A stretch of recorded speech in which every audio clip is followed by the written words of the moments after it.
If you've ever looked at your bank app at 11:47 p.m. and wondered how your paycheck vanished in 14 days, it's not because you're bad with money. It's because your 20s run on a hidden math problem. Small decisions repeat, then compound, then harden into a lifestyle. The Federal Reserve's data puts the typical under 35 balance sheet close to zero, and a big chunk go negative. In the next 8 minutes, I'm going to show you exactly the 9 moves that change that trajectory. To understand what you must do financially in your 20s, you first need to understand one prerequisite. Your financial life is a system, not a mood. Systems beat willpower because they run on defaults. In your 20s, your defaults get set fast. Where you live, what you drive, how you borrow, and whether investing happens automatically or when there's extra. Those defaults don't stay small. They scale with your income, your relationships, and your stress level. You'll identify what's true on paper, pick the few levers that move the most money, and lock in routines that keep working when life gets busy. Call it the decade gap engine. It's the phenomenon where two people with similar incomes in their 20s end up in completely different financial universes by their mid-30s, because one person builds repeatable behaviors and the other improvises.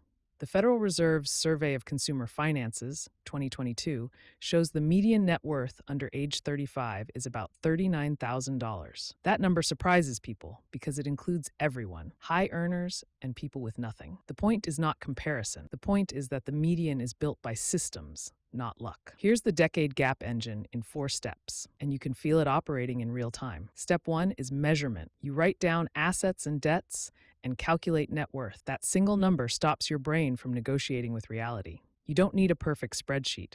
You need a baseline you can revisit monthly. Step 2 is capture. You calculate your savings rate, the percentage of income that doesn't get spent. A savings rate of 0% means your life consumes 100% of what you earn. A negative rate means debt quietly funds your lifestyle. Step 3 is allocation. You direct captured money into 2 buckets, an emergency buffer and long-term investments. Long-term investing matters because inflation punishes idle cash. The Bureau of Labor Statistics (CPI) shows inflation spiked to 9.1% year over year in June 2022, which means purchasing power can drop fast when prices surge. Step 4 is automation. You remove your mood from the equation. Bills pay on time, savings transfers happen, and investing occurs on schedule. You stop deciding and start running. Those 4 steps power the 9 moves you're about to implement.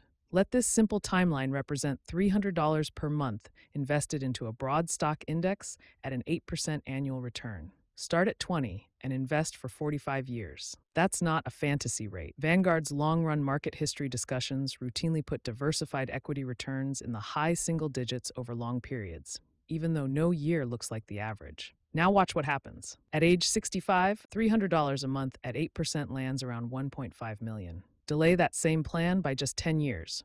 Start at 30 instead of 20, and you don't lose 10 years of contributions. You lose the fattest years of compounding. This is the flip.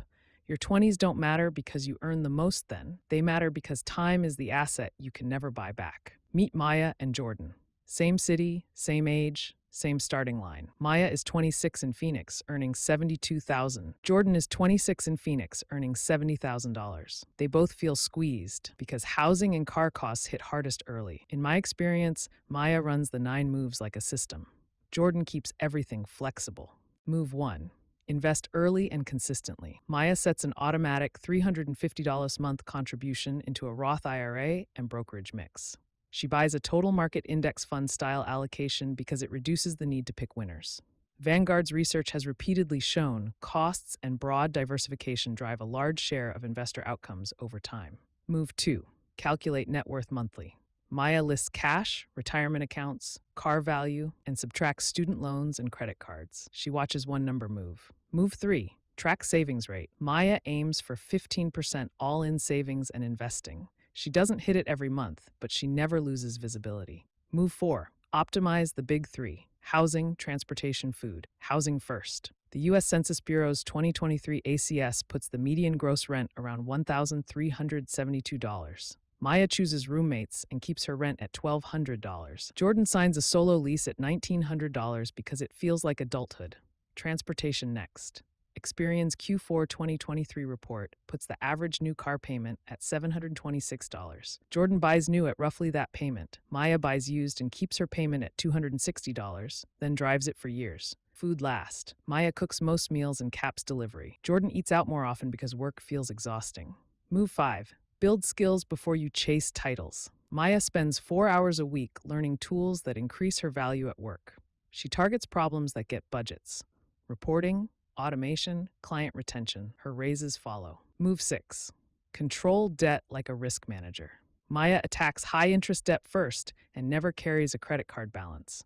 Jordan floats balances temporarily, and temporary becomes normal. Move 7. Audit your circle. Maya keeps her friends, but she adds one new environment, a professional group where people discuss salaries, interviewing, and negotiating without shame. Move 8. Automate finances. Maya's paycheck splits the same day it lands. Bills, investing, emergency fund. The system runs when she gets busy. Move 9. Write goals that force trade-offs. Maya writes 3 numbers: emergency fund target, debt payoff date, and annual investing amount. Here's the reveal. After 24 months, Maya's rent and car decisions alone free up roughly $1,166 a month compared to Jordan, $700 rent gap plus about $466 car payment gap. That difference doesn't just sit in checking, it becomes the fuel for investing, debt payoff, and options. Same age, similar income, different engine. Start measuring. Open a Notes app right now and write 2 lists: I own and I owe. Add rough numbers, then subtract to get net worth. You don't need accuracy to the dollar. You need a starting point you can update every month in 5 minutes. Attack the big 3. Pick one lever this week: housing, transportation, or food, and force a concrete change. Call your landlord about renewal options, price roommates, or list your car for sale and price a reliable used replacement. Big categories create big margins, and margins create investing capacity. Automate the flow. Log into your bank and set recurring transfers for the day after payday: bills, an emergency fund, and investments. Make the investing transfer small if you must. $25 is enough to make the system real. Your goal is consistency, not heroics. Build earning power on purpose. Create a 1-page value list document. For 10 minutes, write the top problems your job rewards with promotions or higher pay. Then choose one skill that helps solve one problem and schedule 2 30-minute learning blocks this week.